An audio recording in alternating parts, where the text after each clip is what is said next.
اعوذ باللہ من الشیطان الرجیم بسم اللہ الرحمن الرحیم یا ایہا الذین آمنوا اے وہ لوگو جو ایمان لائے ہو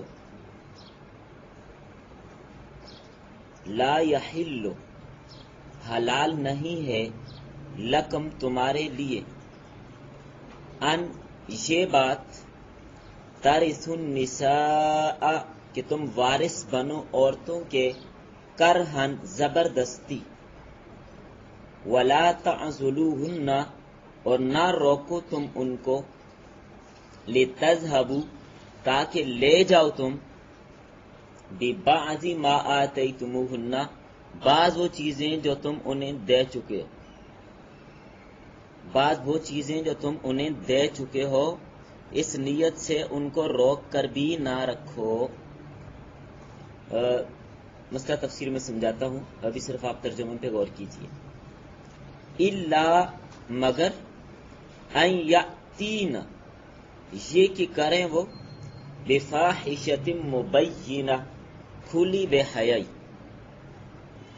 وعاشروہن اور رہو تم ان کے ساتھ بالمعروف دستور کے موافق بالمعروف اچھی زندگی بسر کرو فَإِن كَرِهْتُمُوهُنَّ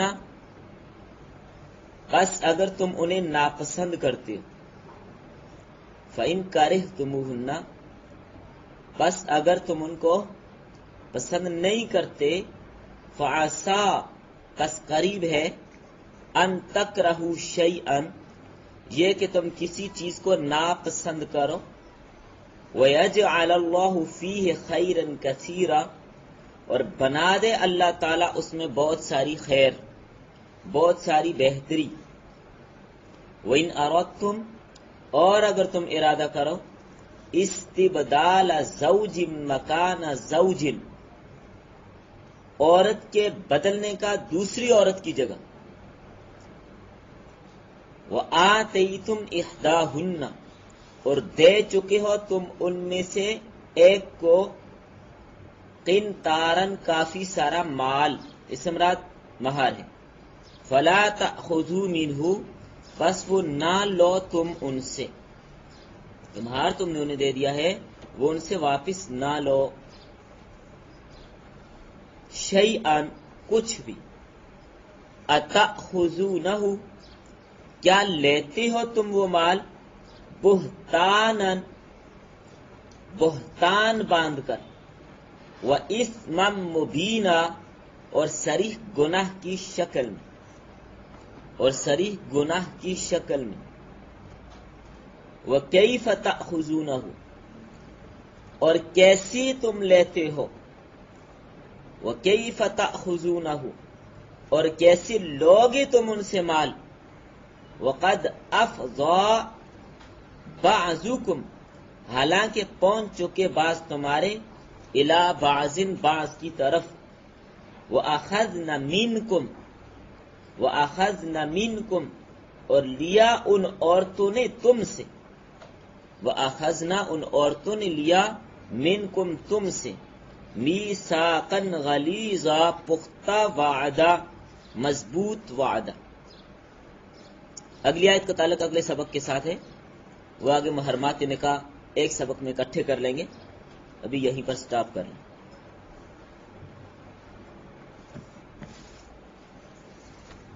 تو آیات کا ترجمہ ہو گیا، گزشتہ آیت کے ساتھ اس کا ربط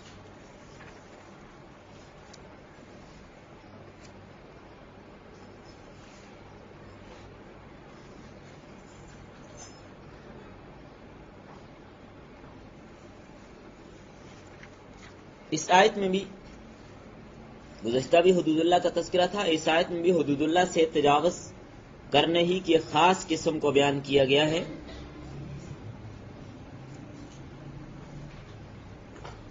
تو اس سلسلے میں فرمایا کہ عورتوں کا زبردستی مالک بن جانا یہ حدود اللہ میں تجاوز ہے، اس کی تمہیں اجازت نہیں ہے۔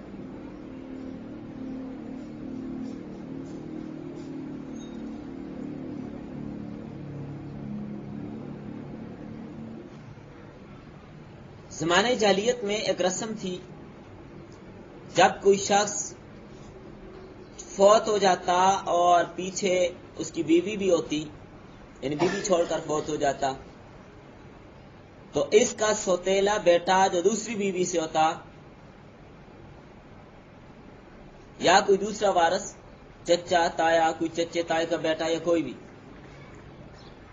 آ کر اس بیوہ عورت پر چادر ڈال دیتا اور یوں کہتا جس طرح میں میراث کے مال کا وارث ہوں، اسی طرح اس بیوہ کا بھی میں وارث ہوں. اور اس کے بعد جب یہ چاہتا تو بغیر مہر کے اس کے ساتھ نکاح کر لیتا، مہر نہیں دیتا کہ میں تو اس کا وارث ہوں، یا کسی اور سے نکاح کر دیتا، خود نہیں کرتا. دوسری صورت، تین صورتیں یہاں پہ. پہلی صورت، یا تو اس بیوہ سے خود نکاح کرتا اور مہر نہیں دیتا. دوسری صورت، کسی اور سے نکاح کرا دیتا اور اس سے مار لے کے خود کھا جاتا، بیوہ کو نہ دیتا. اور تیسری صورت یہ کہ نہ ہی خود نکاح کرتا، نہ کسی اور کو نکاح کر کے دیتا. نہ خود نکاح کرتا، نہ کسی اور کو نکاح کر کے دیتا. اس کی وجہ یہ ہوتی تھی کہ اگر یہ بیوہ مالدار ہے، کافی سارا مال اس کے پاس ہے جو اس کے حصے میں آیا، کبھی نکاح کر کے نہیں دیتا تھا، اس لیے کہ اگر میں نے نکاح کر کے دے دیا تو مال کا وارث میں نہیں بنوں گا. اس کا مقصد یہ ہوتا کہ جب یہ مر جائے، یہ گھر میں اس کو بند رکھوں، جب مر جائے تو اس کے مرنے کے بعد اس کے سارے مال کا میں تنہا وارث بنے اور سارا مال میں ہڑپ کر جاؤں. یہ مقصد ہوتا تھا. یہاں تک کہ سوتیلا بیٹا بھی اس سے نکاح کر جاتا تھا. تو ان تینوں باتوں سے اللہ تعالی نے منع فرمایا. آیت کے ترجمے سے بھی بات واضح ہے. یا ایھا الذین آمنوا لا یحل لکم ان ترثوا النساء کرہا، اے ایمان والو، تمہارے لیے اس بات کی اجازت نہیں ہے کہ تم میں سے کوئی زبردستی عورتوں کا مالک بن جائے. وَلَا تَعْضُلُوهُنَّ، اور نہ روکو تم ان کو، لِتَذْهَبُوا، تاکہ لے جاؤ تم، بِبَعْضِ مَا آتَيْتُمُوهُنَّ، بعض وہ چیز جو تم نے ان کو دی ہے. اب دیکھیے یہاں پہ دوسرا مسئلہ ہے، پہلے اسی کو حل کرتے ہیں پھر آگے اگلے مسئلے پہ آتے ہیں. شان نزول لکھیں. شان نزول، نبی صلی اللہ علیہ وسلم کے زمانے میں ایک ایسا ہی واقعہ پیش آیا. ایک عورت آئی اور آ کر عرض کیا، حضور میرا خاوند فوت ہو چکا ہے اور دوسری بیوی سے جو میرا بیٹا ہے، سوتیلا بیٹا، اس نے مجھے گھر میں ڈال دیا، گھر میں رکھ دیا، نہ مجھ سے اچھا سلوک کرتا ہے اور نہ ہی میرا راستہ چھوڑتا ہے کہ میں کہیں اور جاؤں، دوسری جگہ نکاح کروں. ایسی حالت میں مجھے کیا کرنا چاہیے؟ تو نبی صلی اللہ علیہ وسلم نے فرمایا، آپ انتظار کرو، اللہ تعالیٰ ضرور کوئی فیصلہ نازل فرمائیں گے. تو اس پر یہ آیتیں نازل ہوئی. اسی ضمن میں یہ آیت ابھی جو آپ نے پڑھی ہے اسی ضمن میں نازل ہوئی.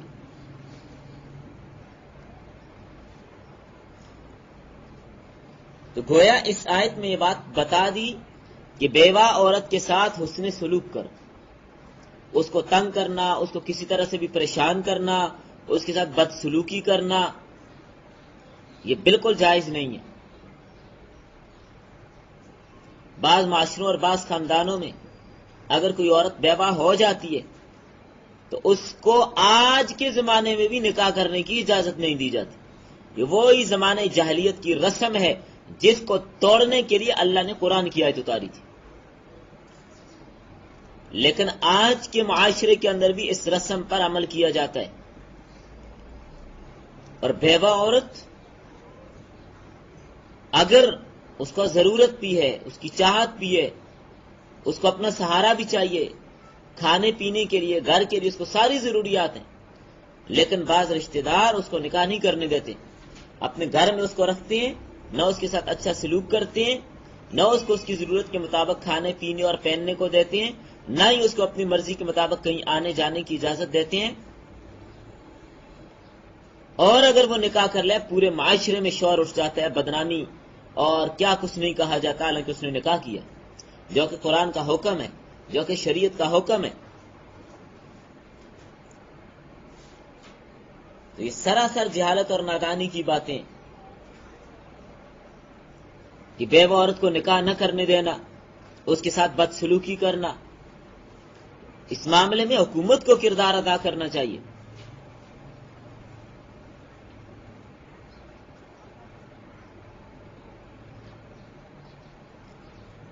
بلکہ اس دور میں خصوصاً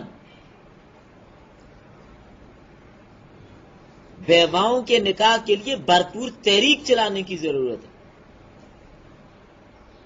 تاکہ ان کو سہارا ملے۔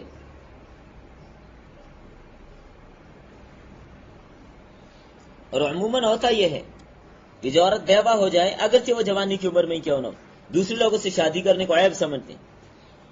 اللہ کے رسول صلی اللہ علیہ وسلم نے اس کی ترغیب دینے کے لیے، امت کو اس طرف لانے کے لیے سب سے پہلے جو شادی کی وہ کس سے کی؟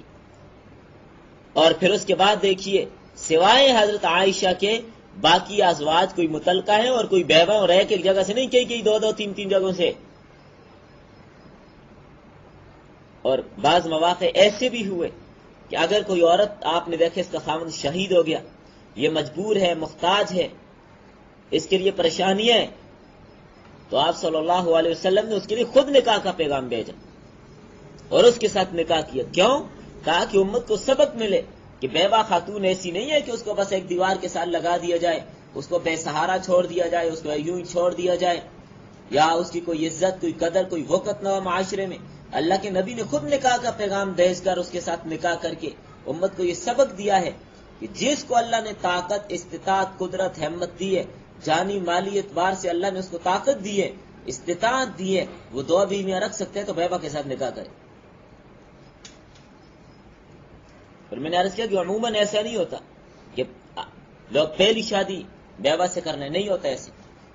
تو اس لیے اس چیز کی تو کم از کم ضرورت ہے کہ اگر یہی ہو جائے کہ سارے لوگ کہیں جی ہم نے تو صرف غیر شادی شدہ سے ہی شادی کرنی ہے، جو پہلے سے بیوہ یا متعلقہ ہم نے اس سے نہیں کرنی، تو ان لوگوں کا، ان عورتوں کا کیا بنے گا؟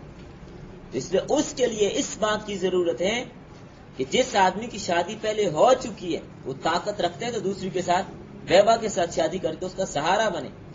اور یہ اتنا بڑا مجاہد اور اتنی بڑی قربانی ہے، اس کا اجر اور اس کا ثواب اللہ کے ہاں جا کر ہی پتہ چلے گا۔ شیخ عبداللہ اب اس دور میں انہوں نے جو فتویٰ جاری کیا سعودی عرب سے کہ جس آدمی کو یہ بات معلوم بھی ہے کہ فلاں میرے خاندان میں، برادری میں، قرب و جوار میں بیوہ عورت ہے اور اس کا کوئی سہارا نہیں ہے، اور یہ بندہ طاقت استطاعت بھی رکھتا ہے، یہ اگر نکاح کر کے اس کا سہارا نہیں بنتا، قیامت کے دن اللہ اس کو پکڑیں گے، یہ مجرم ہوگا، اس سے پوچھا جائے گا۔ اور اس سلسلے میں خواتین کو بھی ہندوؤں والی رسم توڑنی چاہیے کہ دوسری شادی کو عیب سمجھنا، بلکہ پہلی بیوی کو چاہیے اپنے خاوند کا بھرپور ساتھ دے کر معاونت کرے اور خوشی کے اظہار کرے کہ یہ کسی بیوہ کا سہارا بن رہا ہے، اور اس میں قربانی دے۔ اس کو کیا خبر کہ اس پر اللہ تعالیٰ اس کی مغفرت فرما دے، خود اس میں ہمت کرے، خود اپنے خاوند کی دوسری بیوہ کے ساتھ شادی کرائے۔ تو یہ ہے یقیناً قربانی ہے، بہت بڑی بات ہے، لیکن اس پر جو اجر ہے اس کا اندازہ ہم نہیں لگا سکتے۔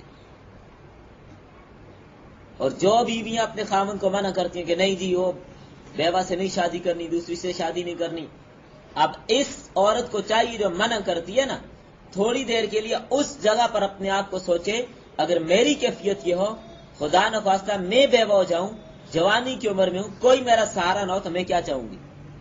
یہی وہ بھی چاہتی ہے۔ اس لیے ہندوؤں کی رسم کو ختم کرنا چاہیے۔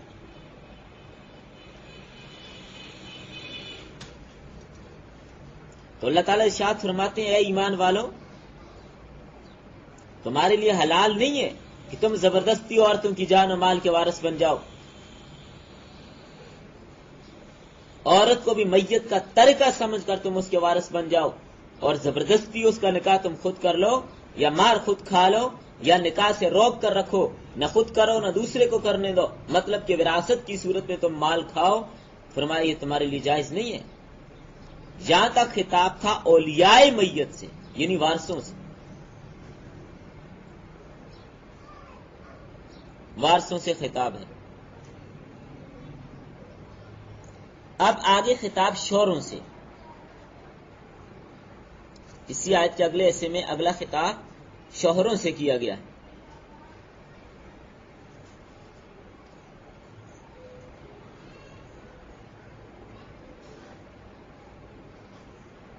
وَلَا تَعْضُلُوهُنَّ لِتَذْهَبُوا بِبَعْضِ مَا آتَيْتُمُوهُنَّ إِلَّا أَن يَأْتِينَ بِفَاحِشَةٍ مُبَيِّنَةٍ وَعَاشِرُوهُنَّ بِالْمَعْرُوفِ، یہ شوہروں سے خطاب ہو رہا ہے۔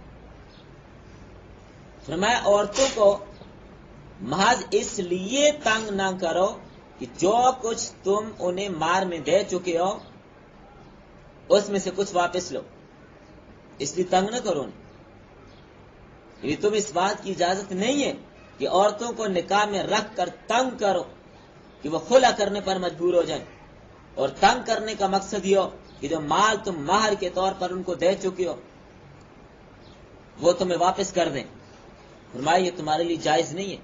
ہاں البتہ وہ عورتیں جو سری بے حیائی کے ارتکاب کریں ان کو گھر میں روکنے کی اجازت ہے، جیسا کہ گزشتہ سبق میں بھی گزرا ہے۔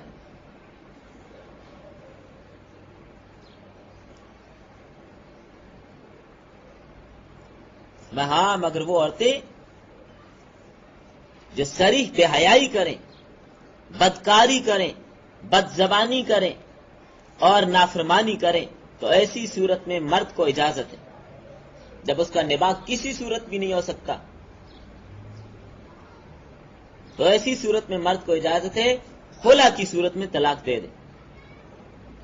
سورہ بقرہ میں آپ نے پڑھ لی اللہ یخاف اللہ یقیما حدود اللہ، جب دونوں کو خوف اور ڈر ہے کہ وہ اللہ کی حدود کو قائم نہیں رکھ سکیں گے تو اب اس صورت میں خلع کرنے کی اجازت ہے۔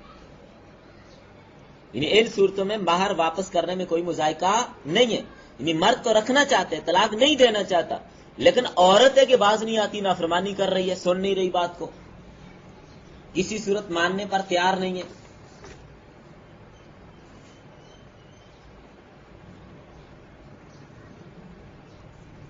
تو اب اس صورت میں خاوند کو اجازت ہے وہ خلع کی صورت میں اس کو طلاق دے دے۔ خلع کیا ہے ذرا سمجھیں اس بات کو۔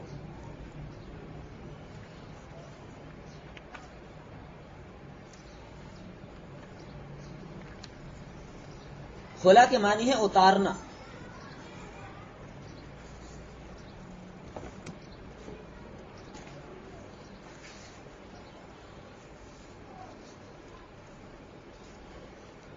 خلع کا معنی اتارنا، خالی کرنا، کھینچنا۔ عرب کپڑے اتارنے کو بھی خلع کہتے تھے۔ تو میاں بیوی بھی ایک دوسرے کا لباس ہوتے ہیں، تو خلع کے ذریعے سے اس لباس کو الگ کر دیا جاتا ہے، اس لیے اس کو خلع کہتے ہیں۔ لیکن اصطلاحی شریعت میں خلع کس کو کہتے ہیں؟ خلع کہا جاتا ہے مل کے نکاح کو زائل کرنا، اور یہ ازالہ عورت کے قبول کرنے پر موقوف ہوتا ہے۔ یہ ازالہ عورت کے قبول کرنے پر موقوف ہوتا ہے۔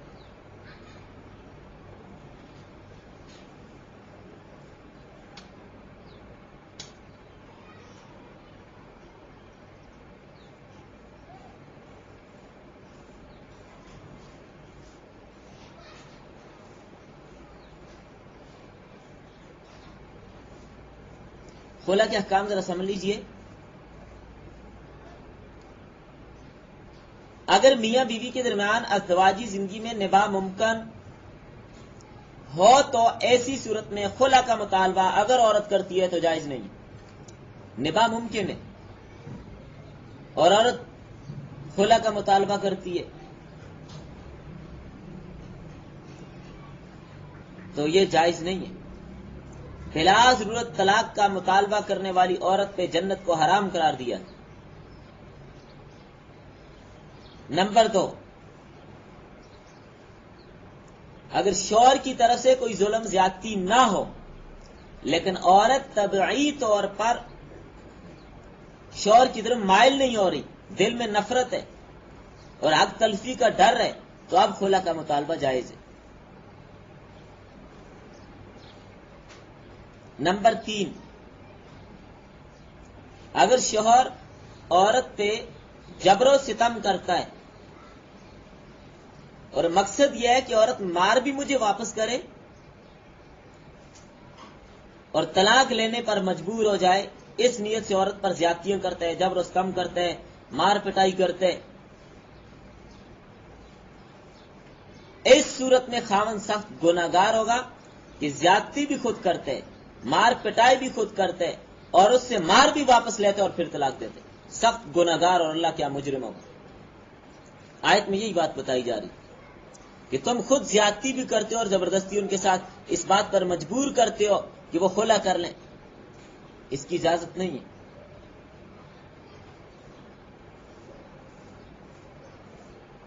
خلا کی اقسام، ایک ہے خلا عوض، ایک ہے خلا بلا عوض، دو قسمیں ہیں، خلا عوض اور بلا عوض۔ عوض کیا ہے؟ شوہر خلا کا تذکرہ کرتے وقت کسی عوض کا نام لے، یعنی آپ نے جو مار مجھ سے لے لیا وہ مجھے واپس دے دو، یا اس طرح کوئی بھی عوض کا تذکرہ کر لے، اس کو خلا عوض کہتے ہیں۔ اور بلا عوض، کسی عوض کا تذکرہ کیے بغیر بیوی سے یہ کہہ دے کہ میں نے تم سے خلا کیا،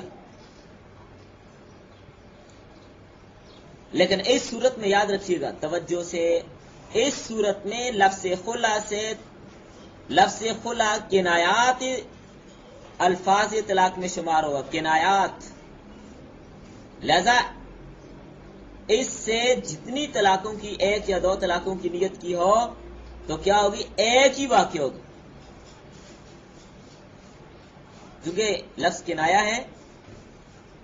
ہاں البتہ اگر 3 کی نیت کی ہو تو 3 واقع ہو جائیں گے، ایک یا دو طلاقوں کی نیت کی ہو تو ایک واقع ہوگی، 3 کی نیت کی ہو تو 3 واقع ہوگی۔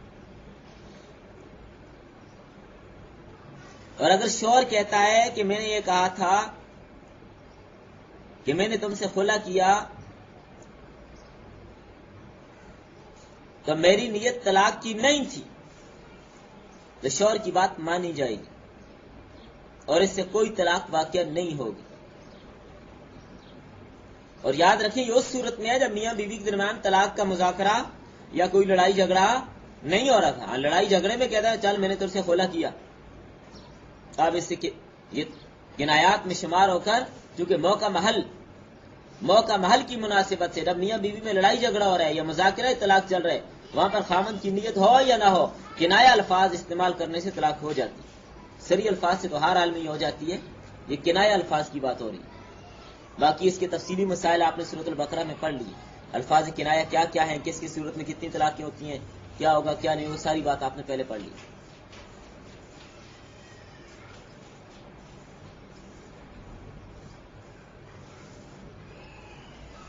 اور ایک چیز، خلا کا رکن کیا ہے؟ ایجاب اور قبول ہے۔ خلا کا رکن ایجاب اور قبول ہے۔ مثلا بیوی کہتی ہے خاوند سے میں نے تم سے خلا کیا، وہ کہتے ہیں میں نے قبول کیا، یا بیوی کہتی ہے کہ اتنے مہر کے عوض میں جو مہر آپ نے مجھے دے دیا ہے 50,000 وہ میں تمہیں واپس دیتی ہوں، تم مجھ سے خلا کر رہے، یہ کہتے ہیں ٹھیک ہے قبول ہے، خلا ہو گئی۔ خلا کے لیے اور الفاظ بھی استعمال ہوتے ہیں، جیسے خلا ہے، بینونت ہے، بے ہے، شرا ہے، مبارات ہے، تو یہ بھی خلائی کے لیے استعمال ہوتے ہیں۔ آپ ان باریک باتوں میں جانے کی ضرورت نہیں ہے، 5 الفاظ مزید استعمال ہوتے ہیں خلا کے لیے، اور صرف آپ مسئلہ سمجھیں۔ اور ایک بات اور یاد رکھیے، خلا کا حکم کیا ہے؟ طلاق بائن واقع ہو جاتی ہے۔ طلاق بائن کا مطلب دوبارہ نکاح کر سکتے ہیں، دوبارہ نکاح کی قید ختم ہو گئی، دوبارہ نکاح کر سکتے ہیں، تو یہ ہے خلا۔ جو میاں بیوی کی رضامندی سے ہوتا ہے. آج کل عدالتوں میں جس کو خلا کہتے ہیں وہ خلا نہیں ہے، وہ فسخ نکاح ہے. وہ تنسیخ نکاح کی ڈگری جاری کی جاتی ہے. اس کے لیے بہت ساری شرائط ہیں. کس صورت میں وہ ڈگری اگر جاری کی گئی تو وہ قابل قبول ہوگی اور کس صورت میں وہ قابل قبول نہیں ہوگی، اس کے لیے بہت ساری شرائط ہیں. وہ میں نے آپ کو سورۃ البقرہ میں لکھوا دی ہیں. یاد ہے نا آپ لوگوں کو؟ سورۃ البقرہ میں آپ نے یہ باتیں پڑھ لی کہ آج کل جو عدالتی فیصلے ہوتے ہیں یہ خلا نہیں ہوتا. خلا ہوتا ہے میاں بیوی کی رضامندی سے. اور عدالت میں تو جا کر عورت اپلائی کرتی ہے، خامند کو پتہ بھی نہیں ہوتا اور وہ تنسیخ کی ڈگری جاری کر دیتے ہیں جج. خامند کو پتہ تک ہی نہیں ہوتا. تو ان صورتوں میں بعض صورتیں ایسی ہیں کہ ہمیشہ وہ عورت نکاح ہی میں رہتی ہے، خامند کے نکاح سے نکلی ہی نہیں ہے. حالانکہ عدالت ڈگری جاری کرتی ہے اور یہ جا کے دوسری جگہ نکاح کرتی ہے. یہ بھرپور ابھی اپنے پہلے شوہر کے پہلے خامند کے نکاح میں، دوسرا نکاح اس کا ہوتا ہی نہیں. ہاں کچھ شرائط ہیں جن شرائط کی بنیاد پر اگر عدالت فسخ نکاح کرتی ہے تو وہ نافذ ہو جاتا ہے، نکاح ختم ہو جاتا ہے. وہ آپ نے سورۃ البقرہ میں پڑھ لی. تو بہرحال اس کو خلا کہنا کہ عدالتی ہے، خلا لیا جی، اس کو خلا نہیں کہتے. خلے میاں بیوی کی رضامندی کے ساتھ. یعنی خامند کہتے ہیں کہ ٹھیک ہے میں تمہیں طلاق دیتا ہوں، یعنی بیوی سمجھتی ہے کہ یہ میری جان نہیں چھوڑتا اور میرا تو اس کے ساتھ نباہ نہیں ہے، مجھے یہ پسند نہیں ہے، میں اس کے ساتھ رہنا نہیں چاہتی اور یہ مجھے طلاق بھی نہیں دیتا. تو عورت کہتی ہے چلو 1,00,000 مجھ سے لے لو، مجھے طلاق دے دو. کہتا ہے ٹھیک ہے. یہ ہے خلا. دونوں کی رضامندی، ایجاب قبول، اس کو خلا کہتے ہیں. باقی عدالتوں کا معاملہ ہو کہتے ہیں جی ہم نے سمن بھیجے تھے، ہم نے نوٹس بھیجے تھے اور وہ گھر میں اس کو ملتے ہیں نہیں ملتے، آتے ہیں اس کے پاس نہیں آتے، خامن کو پتہ ہے نہیں پتہ، کوئی پتہ نہیں ہوتا اور ادھر سے ڈگری جاری ہو جاتی. بہرحال اس پر پھر کسی وقت انشاءاللہ میں آپ کو یہ مسئلہ سمجھا دوں گا کہ جو قاضی کی تفریق ہوتی ہے، جج کی تفریق ہوتی ہے، وہ کن کن صورتوں میں. تقریباً 5 صورتیں ہیں کہ قاضی کی تفریق نافذ ہوتی ہے، ویسے نہیں ہوتی. ویسے قاضی کی تفریق نافذ نہیں ہوتی جب تک کہ خامن خود طلاق نہ دے یا اپنا کسی کو وکیل بنا کر بیچ دے. خود اگر نہیں جاتا تو اپنا کسی کو وکیل بنائے. عدالت کا تو کام یہ ہوتا ہے کہ جب عورت نے خلا کی اپلائی کی ہے، خامن خود نہیں کر رہا، تو عدالت کا کام یہ خامن کو بلائے اور اس کو طلب کرے اور اس سے کہے بھائی اس کو چھوڑ دو. یہ کہتا ہے میں تو نہیں چھوڑتا. اب عدالت اس کو مجبور کرے گی کہ چلو جو مہر تم نے عورت کو دے دیے نا وہ تمہیں واپس کر رہی ہے، اس کے عوض میں چھوڑ دو، اتنے پیسے لے لو اس پر چھوڑ دو. یہ صورتیں ہوتی ہیں. لیکن خامن کو بلایا طلب کیا نہیں جاتا تو اس کو خلا کہتے ہی نہیں. اگلی آیت میں شوہروں کو حسن معاشرت کا حکم دیا. فرمایا عورتوں کے ساتھ خوبی سے اچھے طریقے سے گزارا کرو، یعنی حسن سلوک، نان نفقے میں اور ہر عمل میں ان کا خیال رکھو، عدل و انصاف کے ساتھ ان کے ساتھ رہو. اور اگر کسی وجہ سے انہیں تم ناپسند کرتے ہو تو صبر و تحمل سے کام لو. شاید عورتوں کی کوئی اور خوبی ہو، یہ تو تمہیں اگر ناپسند ہے، لیکن کوئی اور بات ہو کہ اللہ تعالیٰ اس میں تمہارے لیے بہتری فرما دیں، جو بھی آپ نے یہ بات پڑھی.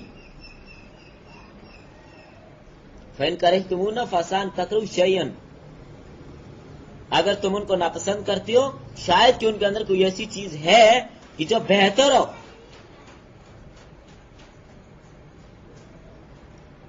وَيَجْعَلُ اللَّهُ فِيهِ خَيْرًا كَثِيرًا، اللہ نے اس کے اندر کوئی بہت زیادہ بھلائی رکھی ہو. کیا مطلب اس بات کا؟